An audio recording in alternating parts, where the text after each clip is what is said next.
Ladies and gentlemen, welcome once again to another week of the Box Office Buds. As you can see on your screen right now, we have some terrible news to share. If you've been watching our social channels, Monday morning we released a video where Alex Alche, the third host of this show, one of our good friends, has quit the podcast. It is not because Mickey 17, his movie in the Fantasy Movie League, went terribly. It's not because Jackie Chan's Karate Kid Legends went even worse. It is because we refuse to include Bloodsport in the top 3 martial arts movie discussion. Kellerman, I'm going to get to you in a second, but I do want to welcome back to the show producer Thomas Jones Wortham, now a full-time host, replacing the seat of Alex Alche. I got to say, TJ, this show just became a lot better.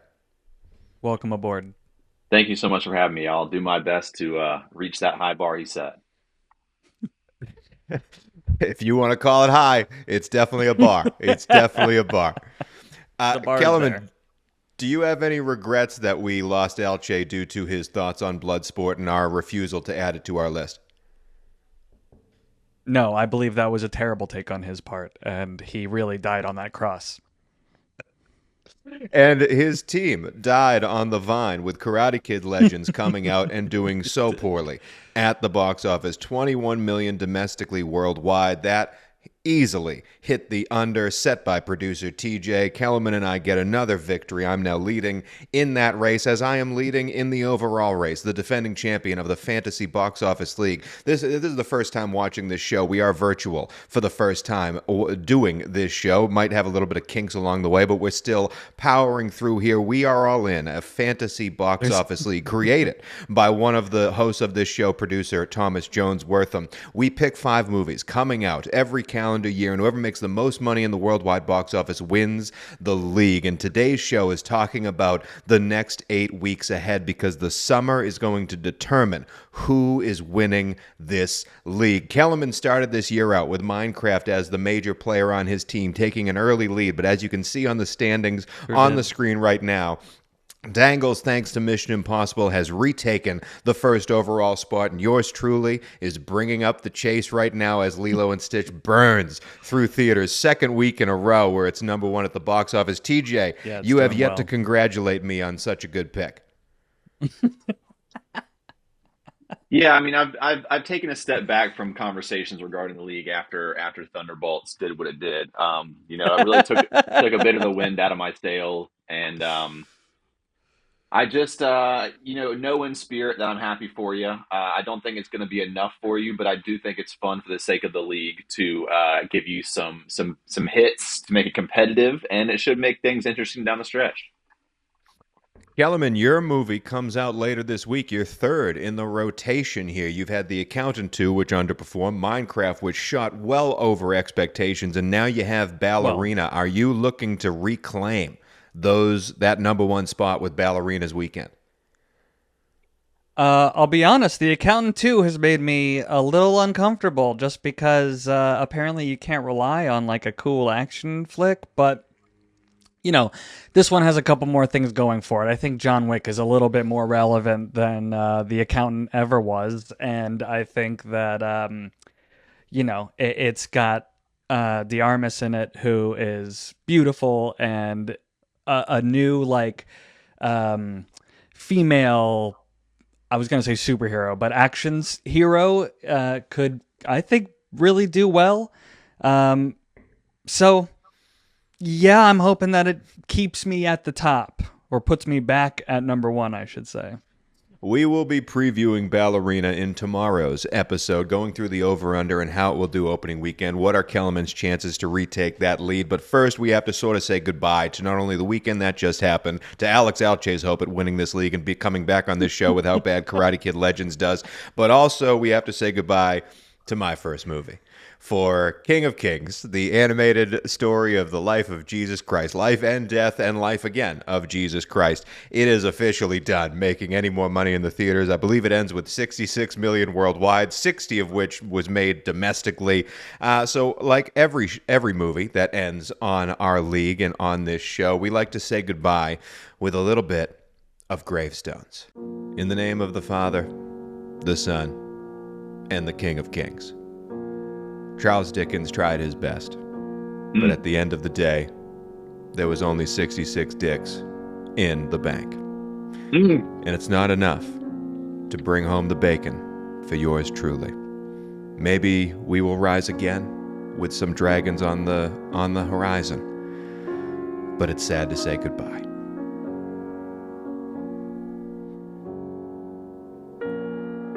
Congratulations, King of Kings, on your unholy $66 million take. You began as inspirational words from the great Charles Dickens, and your legacy will continue on in the words of Tony being a great dick about what a good pick it was. Praise the Lord. Spectacles, testicles, wallet, and watch. Dear Lord, you've given me so much direction in my life. And King of Kings, unfortunately, instead of turning water into wine, you turned water into White Claw. And you were oh so disappointing. But that White Claw tasted mighty sweet to sip on. It was filled with Tony's tears, his regret for picking such a terrible pick as the reigning champion. And for that, I thank you. And to be honest, you provided us a lot of laughs, and you will be missed. Thank you, King of Kings. I'll never talk about you again, nor will I ever pick a movie out of Angel Studios ever again. Although Jim Caviezel, you never know, he might be donning the Jesus Christ mask once more. Maybe his movie will come in the 2026 or 2027 version of this season. Gentlemen, before we move on to previewing the summer ahead, I got to say, do you guys see Karate Kid Legends?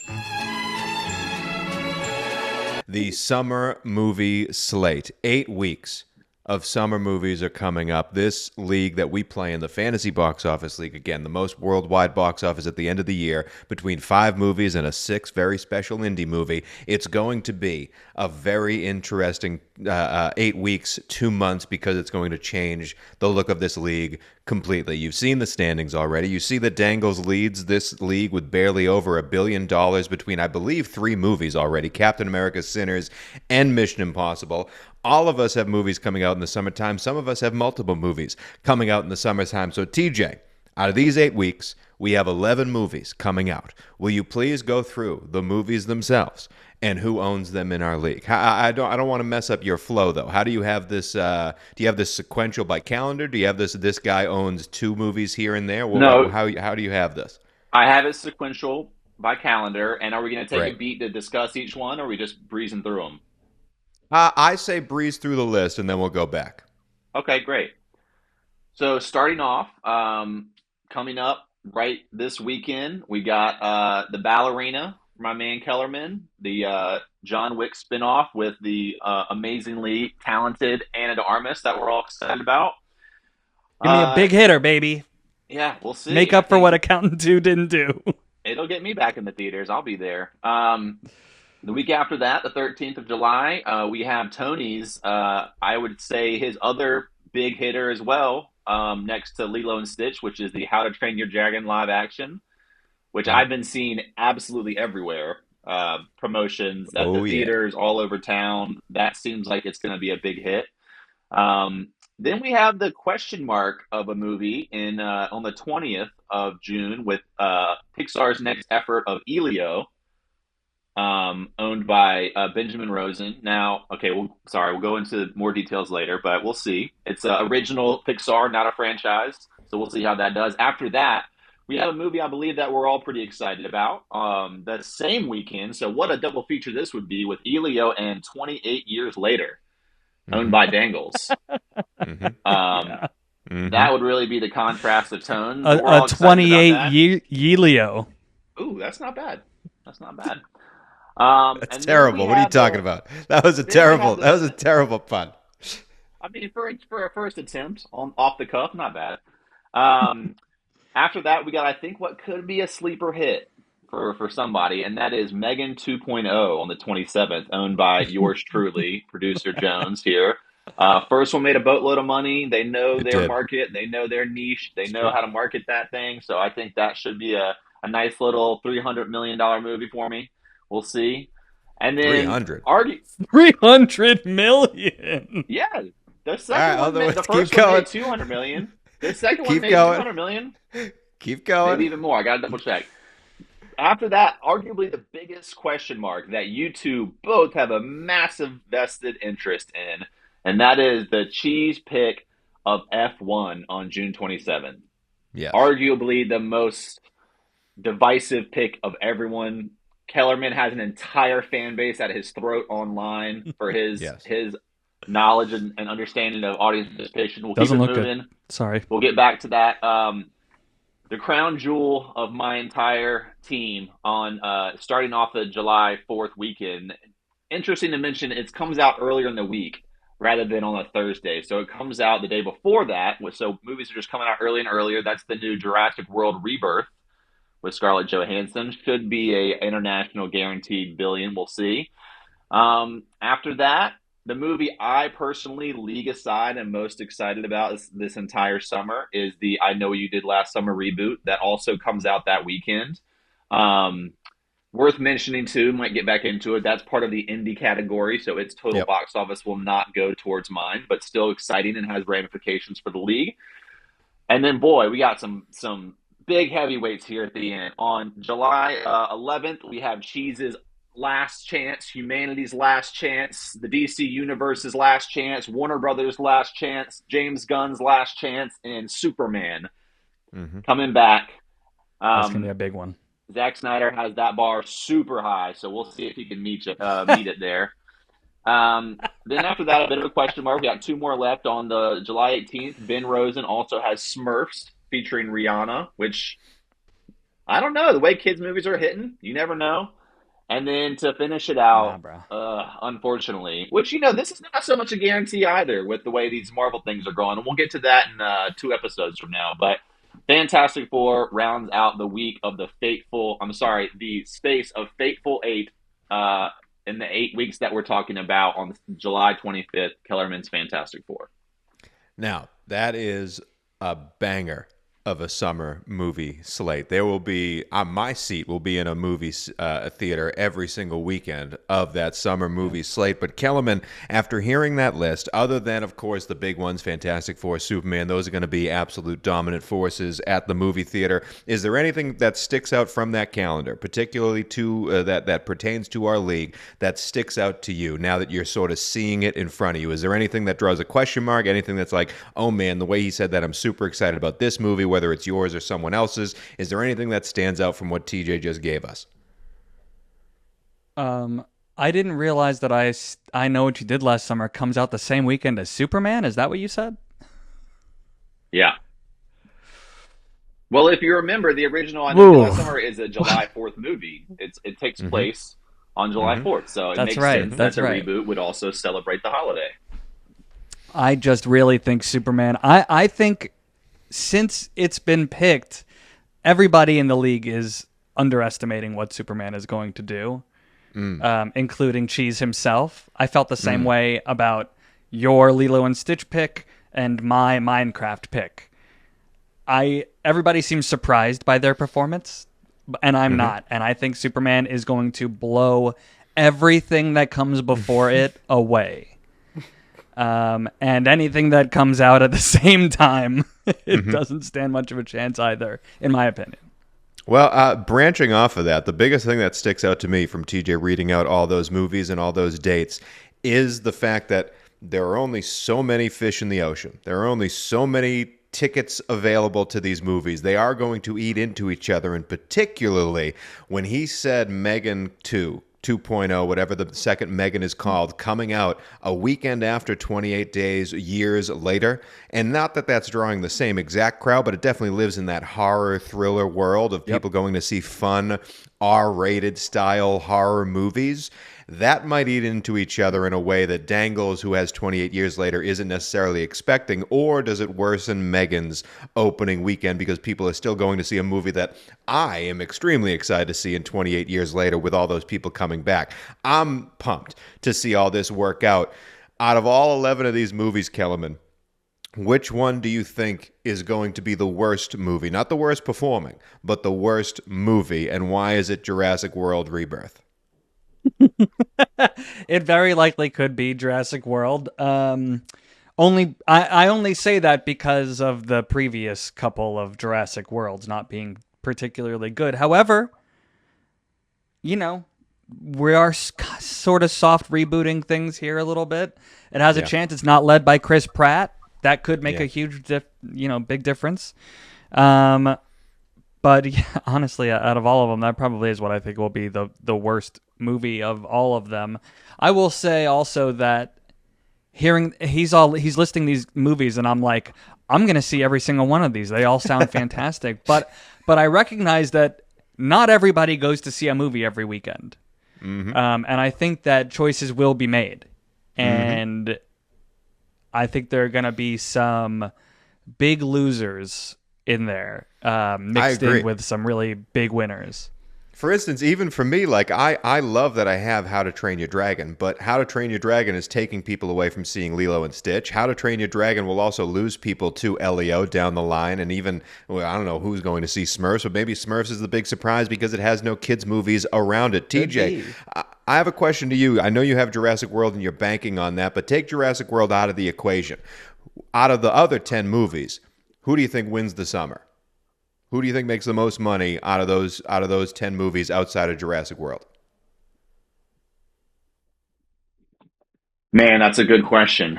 I just think it's easy to be like, oh, superhero movies, they're reliable, they'll be great, but I'm not so sure that these movies are going to draw the kind of crowd that we think they might. And it's going to be really interesting to see how Superman does, and then rolling into Fantastic Four just a couple weeks later. Will there be superhero fatigue? Both of those properties have been done multiple times, played by multiple actors in the last decade. Will we find out people are not as stoked to see the same story, quote unquote, over and over again? And will that affect Fantastic Four in that way? I mean, it can't be great feeling in Marvel's gut to see the Thunderbolts box office rolling into Fantastic Four, even though they produced a high quality critical success, Yeah. for it to underperform as much as it did. If I had to bet on which one of those would make the most money, though, God, I hate to say it. Hmm. I think How to Train Your Dragon has the potential to be the biggest one out of all those. I just Wow. feel like, I mean, I just feel like kids movies are undefeated if they're good, and that franchise has a lot of good faith from, you know, several years of younger people, Gen Z, millennials love that franchise. Kids movies have been a huge hit this year so far. We've seen that with Minecraft and Lilo and Stitch. And if it's a good movie, I don't really see that competition around it, like Ballerina the week before, then 28 years later, like obviously Elio, but no one knows what the hell that is. So I think it could be How to Train Your Dragon, and my second pick would be Superman. I think Superman makes more than Fantastic Four. Well, that makes me feel great. That makes me feel all warm and fuzzy inside. Kellerman, I know you're not a gambling man or a betting man, but you have played this league last year. You're in the heart of this league right now, seeing how the year has gone and seeing the summer slate ahead of us. Taking yourself out, or maybe even adding yourself out of where we are now and what's coming in the future. Who do you think is the biggest threat to win this league based on that summer calendar, knowing full well that there is one competitor from this league that has not had a movie come out and does not have a movie come out until the first weekend of August? Henry's slate that's centered around Zootopia 2. His first movie is Bad Guys, and it comes out Bad Guys 2, and it comes out in August, the first weekend. So taking Henry out of the equation, because we know how scary Zootopia can be. Out of this summer movie slate, who do you think is the biggest threat to win this league? Well, look, Dangles has pulled ahead slightly. Which one of these movies is his? 28 years later. I don't think that's going to help him too much in the grand scheme. So, gosh, I have always said that Superman would just win the league for cheese. However, the performance of his other movies that have come out so far makes that not so much of a sure thing anymore. Yeah. I think that How to Train Your Dragons has a big chance to put you back somewhere in the top 3. In an effort to not say myself, even though I think I'm the clear victor here, I'm going to say that TJ could actually shoot pretty into possibly the top spot with Jurassic World. I think That's that cute. that may, I think that will capture the people who are tired of superheroes right in between two big superhero films.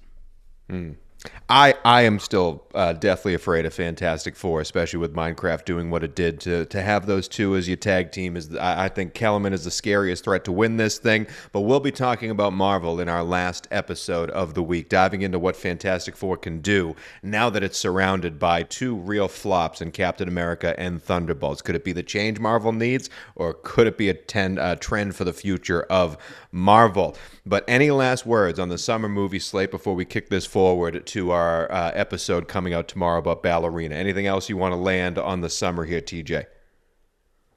Yeah, I'll just say I still think we didn't get into it too much, but F1 is a huge question mark. If F1 is a surprise hit, if it's close to $1 billion and this international audience comes out, then Cheese has a puncher's chance with Superman and F1. And then I'll also say Megan 1.0, if you will, made $180 million worldwide. So I think Megan 2.0. I don't think 28 Doubles years it? later. I said 250 to You 300. think it's gonna double the first movie's I box mean, office? that sometimes happens, man. That's something. Megan, she slays. And I don't think it's a Whew, crossover okay. too much. Obviously, horror fans of 28 years later, but they're totally different generational movies. Very You know, Megan is a brand new franchise for young people. 28 years later is for old bastards like us. So I think well, I don't know if I there's agree some with that. crossover to Megan 2.0, and so I still stand by that. So we'll see.